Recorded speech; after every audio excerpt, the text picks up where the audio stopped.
ഫിലിമി പ്ലസിലേക്ക് എല്ലാവർക്കും സ്വാഗതം. സിനിമാ രംഗത്ത് ഒരാൾ കൂടി അവാർഡുകൾ നിഷേധിച്ചുകൊണ്ടിരിക്കുകയാണെന്ന് ആലോചിക്കണം. ഈ അവാർഡുകൾ നിഷേധിക്കുന്നത്, അവാർഡുകൾ വേണ്ടാന്ന് പറയുന്നത് അഹങ്കാരം കൊണ്ടല്ല കേട്ടോ. കാരണം മുൻപ് സാഹിത്യം എടുക്കുക, സാഹിത്യത്തിലിവിടെ ടി പത്മനാഭൻ ഒരു കാരണവശാലും സംസ്ഥാന ഗവൺമെൻറ്റിൻ്റെ അവാർഡ്, സാഹിത്യ അക്കാദമിയുടെ അവാർഡ് വാങ്ങുകയില്ല എന്ന് പ്രഖ്യാപിച്ച ഒരാളാണ്. അതേപോലെ തന്നെ ബാലചന്ദ്രൻ ചുള്ളിക്കാട് ഒരു അവാർഡുകളും വാങ്ങില്ല എന്ന് തീരുമാനിച്ച ആളാണ്. ഇവർ രണ്ടും അത്തരം അവാർഡുകൾ സ്വീകരിച്ചിട്ടുമില്ല എന്നാലോചിക്കണം. ഇങ്ങനെ പലരുമുണ്ട്. ഈ രണ്ടുപേരും മോശമായ എഴുത്തുകാരാണോ? അല്ലല്ലോ. അപ്പോൾ അവർക്ക് അവരുടേതായ കാരണങ്ങളുണ്ടെന്ന് ആലോചിക്കണം. ഇപ്പോൾ മലയാള സിനിമയിലെ പ്രഗത്ഭയായൊരു നടി പാർവതി തിരോത്ത് ഇനി താൻ അവാർഡുകളെ സ്വീകരിക്കില്ല എന്നുള്ള പ്രഖ്യാപനത്തിൽ വന്നു നിൽക്കുന്നു എന്നുള്ളതാണ്. എന്തായിരിക്കും പാർവതിയെ അത്തരമൊരു തീരുമാനത്തിൽ എത്തിക്കാൻ പ്രേരിപ്പിച്ചത്? കാരണങ്ങൾ പലതുമുണ്ടാകാം.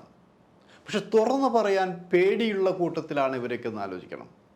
ഇവരൊക്കെ WCCയുടെ കീഴിൽ ചില കാര്യങ്ങൾ എഴുതി കൊടുത്തു പറയുന്നതൊഴിച്ച് തൻ്റെ പൂർവ്വം പറയാനുള്ളതൊക്കെ ഇപ്പം ഇല്ല. കാരണം അത് മമ്മൂട്ടിയുടെ സിനിമയെക്കുറിച്ച് അഭിപ്രായം പറഞ്ഞത് മുതൽ നിർത്തിവെച്ചു. കാരണം അതിൻ്റെ പേരിൽ കുറേ എന്തൊക്കെ അനുഭവിച്ചു എന്ന് പറഞ്ഞത്.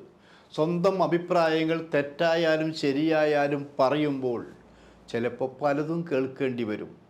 അത് കേൾക്കാൻ തയ്യാറായിട്ട് സ്വന്തം അഭിപ്രായം പറയുക. അങ്ങനെ സ്വന്തം അഭിപ്രായം പറയുന്നവരെ അംഗീകരിക്കാൻ കുറച്ച് പേരെങ്കിലും ഇവിടെ ഉണ്ടാവുമെന്ന് ആലോചിക്കണം. ഇപ്പം ഇത് പറഞ്ഞു വരുന്നപ്പോൾ പാർവതി തിരോത്ത് നല്ല നടിയാണ് എന്ന കാര്യത്തിൽ നിങ്ങൾക്കോ ഞങ്ങൾക്കോ യാതൊരു സംശയവുമില്ല. അത് അവരഭിനയിച്ച ഏത് സിനിമ വേണമെങ്കിൽ എടുത്തോ, ചെറുതും വലുതുമായ സിനിമ എടുത്തോ. എന്തിന് സത്യനന്ദിക്കാണ്ട് വിനോദയാത്രയിൽ മുകേഷിൻ്റെ പെങ്ങളായിട്ടല്ല അഭിനയിച്ചിട്ട് ഒരു ചെറു റോൾ അഭിനയിച്ചിട്ടുള്ളൂ. ആ റോൾ എടുത്തോ. പിന്നീട് വന്ന ശക്തമായ കഥാപാത്രം എടുക്ക്. എൻ്റെ മൊയ്തീൻ തൊട്ടാണ് ശരിക്കും പാർവതി ഒരു ആ ലേഡി സൂപ്പർ സ്റ്റാർ. നമ്മളിപ്പോൾ മഞ്ജു വാര്യരാണ് പറഞ്ഞത്. ശരിക്കും ലേഡി സൂപ്പർ സ്റ്റാറിന് തുടക്കം മുട്ടത് യുവനിരയിൽ പാർവതിയാണ്. ശരിക്കും പാർവതിക്ക് വേണ്ടി പറയാനോ എഴുതാനോ വേറെ ആരും ഉണ്ടായില്ല എന്നുള്ള സത്യം.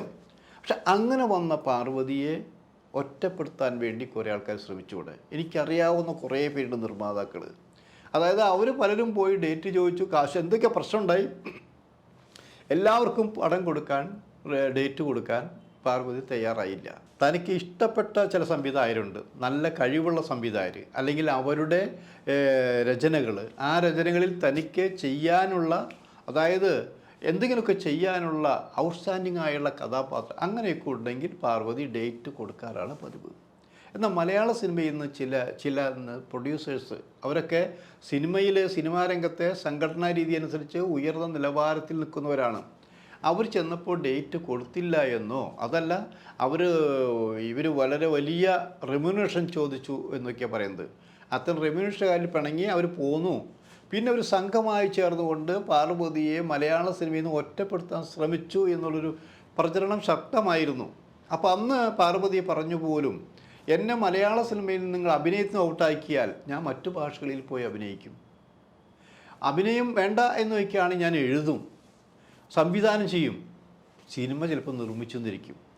അങ്ങനെയൊക്കെ പറയാൻ തൻ്റെ ഇടം കാണിച്ച പാർവതിയാണ് ഇപ്പോൾ ഈ പുതിയ ഒരു രീതിയിൽ എത്തിച്ചേർന്നതെന്നാണ് അറിയാൻ കഴിഞ്ഞത്. കാരണം ഈ അടുത്ത കാലത്ത് തന്നെ ഏറ്റവും ഇപ്പോൾ പുതിയ സിനിമ പുഴുവിൻ്റെ കാര്യം പറഞ്ഞു. പുഴുവിൻ്റെ അഭിനയം ഗംഭീരമായിരുന്നു, അതിനൊക്കെ അവാർഡ് കിട്ടുമെന്നൊക്കെ പറഞ്ഞു. ഇതൊക്കെ ശരിയായിരിക്കാം.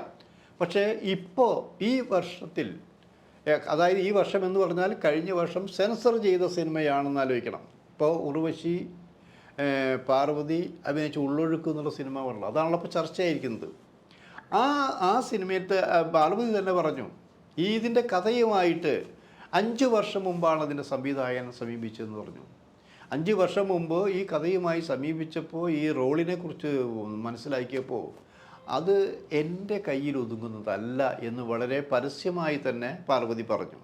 കാരണം അതിൻ്റെ വേറെ പ്രത്യേകതയുള്ളൊരു കഥാപാത്രമാണത്.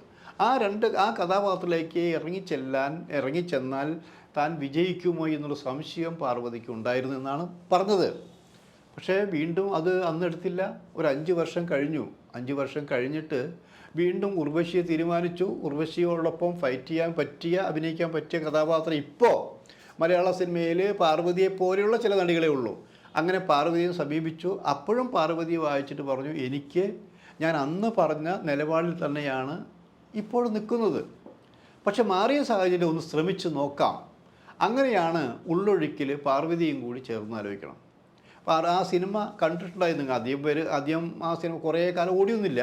പക്ഷെ ആ സിനിമയെക്കുറിച്ച് കണ്ടവർ നല്ല അഭിപ്രായമാണ് പറഞ്ഞതെന്ന് ആലോചിക്കണം. അതിൽ അന്ന് പറഞ്ഞിരിക്കുന്നത് എന്താണ്, ഉർവശി അപാരമായിട്ട് അഭിനയിച്ചിരിക്കുന്നത്. എത്ര വർഷം കഴിഞ്ഞിട്ടും ഉർവശിയുടെ തിരിച്ചുവരവെന്ന് പറഞ്ഞാൽ ഇത് ഉർവശി ഏത് കാലത്തും അങ്ങനെയാണത്. അങ്ങനെ ഏത് വേഷം ചെയ്യാൻ ഉള്ളൊരു, ശരിക്കും മലയാള സിനിമയിലെ ലേഡി സൂപ്പർ സ്റ്റാർ എന്ന് പറയാൻ ഉണ്ടെങ്കിൽ അത് ഉർവശി തന്നെയാണ്. ശരിക്കും ആ പ്രചരണം എപ്പോഴുണ്ട്. പിന്നെ പുതിയ ആൾക്കാർ വരുമ്പോൾ അവർക്ക് ഇതൊക്കെ ചാർത്തി കൊടുക്കുന്നു ഒക്കെ പറയുന്നത്. അപ്പോൾ ഈ രണ്ടുപേരും മത്സരിച്ച് അഭിനയിച്ചു എന്നാണ് പറയുന്നത്. അപ്പോൾ സാധാരണഗതിയിൽ ഉള്ളൊഴുക്കിന് അവാർഡ് പ്രഖ്യാപിക്കുമ്പോൾ സാധാരണ രീതിയിൽ ഉർവശിയുടെ പേരാണ് പറയാൻ സാധ്യത, അവാർഡിന് പോകാനും സാധ്യത എന്ന് മുൻകൂട്ടി കണ്ടിട്ടാണെന്നറിയില്ല. ഇപ്പോൾ സ്ക്രീനിങ് നടന്നുകൊണ്ടിരിക്കുകയാണ് സംസ്ഥാന അവാർഡിൻ്റെ. ഇപ്പോൾ അതിനിടയിൽ തന്നെ പാർവതിക്ക് പല പ്രഗത്ഭ സംഘടനകളും പാർവതിക്ക് അവാർഡ് തീരുമാനിച്ചുകൊണ്ട് അവരെ അക്കാര്യം അറിയിക്കുകയും വിളിക്കുകയൊക്കെ ചെയ്തെങ്കിലും അവർ ശരിക്കും ഇഗ്നോർ ചെയ്തു എന്നാണ് പറയുന്നത്. ശരിക്കും എനിക്ക് ഒരു അവാർഡും വേണ്ട. ഇനി എൻ്റെ അവാർഡ് ഈ രാജ്യത്തെ ജനങ്ങളാണ്, പ്രേക്ഷകരാണ്. അവരെന്നെ ഇന്നേ വരെ വെയ്യൊടിച്ചിട്ടില്ല. അപ്പോൾ അതുകൊണ്ട് ഈ അവാർഡുകളൊന്നും ഇതില്ല. അവാർഡുകൾ ഏതാനും 4-5 പേരോ ചേർന്ന് തീരുമാനിക്കുന്ന ഒരു ബഹുമതിയാണെന്ന് ആലോചിക്കണം. ആ ബഹുമതി ചിലപ്പോൾ എനിക്ക് കിട്ടിയേക്കാം, കിട്ടാതിരുന്നേക്കാം. കിട്ടേണ്ട അവസരത്തിൽ, ഞാൻ ആഗ്രഹിച്ച അവസരത്തിലൊന്നും എനിക്ക് ഈ അവാർഡ് കിട്ടിയിട്ടില്ല, ഞാൻ ആഗ്രഹിച്ച സിനിമയ്ക്കൊന്നും അവാർഡ് കിട്ടിയിട്ടില്ല എന്നൊക്കെ ഈ പാർവതിയെ പോലെ തന്നെ മറ്റു പലരും മുൻപും പറഞ്ഞിട്ടുണ്ട്. ഇപ്പോൾ മമ്മൂട്ടിയുടെ കാര്യം എടുക്കുക. മമ്മൂട്ടി അതിമനോഹരമായിട്ട് അഭിനയിച്ച സിനിമയ്ക്കൊന്നും അവാർഡ് കൊടുത്തിട്ടില്ല. എന്തിനാണ് ഇപ്പോൾ അമരത്തിൻ്റെ സിനിമയ്ക്ക് തന്നെ ഇപ്പോൾ അതിൽ ആ മുക്കുവൻ്റെ ശാരീരഘടനമില്ല എന്ന് പറഞ്ഞിട്ടാണ് അവാർഡ് വേണ്ടാന്ന് വെച്ചത്. അങ്ങനെ എത്രയോ സിനിമകൾ മമ്മൂട്ടി കിട്ടാതെ പോയിരിക്കുന്നു, മോഹൻലാലിന് കിട്ടാതെ പോയിരിക്കുന്നു, പൃഥ്വിരാജിന് കിട്ടാതെ പോയിരിക്കുന്നു. അങ്ങനെ പ്രഗത്ഭ നടന്മാർക്കും നടികൾക്കും വരെ കിട്ടാതെ പോയിട്ട് ആലോചിക്കണം. ഷീലയ്ക്ക് ഒരു കാലത്ത് മലയാള സിനിമയുടെ ജീവനായിരുന്നില്ലേ ഷീലയ്ക്ക് ആലോചിച്ചോ, ഷീലയ്ക്ക് ദേശീയ അവാർഡ് കിട്ടിയിട്ടുണ്ടോ അന്ന്? ആദ്യകാലത്ത് ഇപ്പോൾ നമ്മളെ ചെമ്മീനൊക്കെ കാണുന്ന സമയത്ത് എന്തായിരുന്നു, ചെമ്മീൻ അവാർഡ് കൊടുത്തു. പക്ഷേ ചെമ്മീൻ അവാർഡ് കൊടുത്തപ്പോഴും അവിടെ ഷീലയ്ക്ക് അഭിനയം കൊടുത്തിട്ടില്ലല്ലോ. അപ്പം അങ്ങനെയുള്ള തർക്കങ്ങൾ, ചർച്ചകൾ സജീവമായി കൊണ്ടിരിക്കുന്നു. അപ്പോൾ എപ്പോഴും പറയുന്നത് പാർവതി പറഞ്ഞു, എന്നെ വിവാദങ്ങളിലേക്ക് ആരും വലിച്ചഴക്കേണ്ട ആവശ്യമില്ല, അവാർഡിലൊന്നും എനിക്കിപ്പോൾ വിശ്വാസമില്ല, ഞാനിനി അവാർഡ് വാങ്ങാൻ തീരുമാനിച്ചിട്ടില്ല. പക്ഷേ ഇത് അവസാന വാക്കുമല്ല. ചിലപ്പോൾ എനിക്ക് തോന്നിയാൽ, തോന്നിയാൽ ഞാൻ വാങ്ങും, ചിലപ്പോൾ വാങ്ങാതിരിക്കും. അത് എൻ്റെ സ്വകാര്യ ജീവിതത്തിൻ്റെ ഭാഗമാണ്.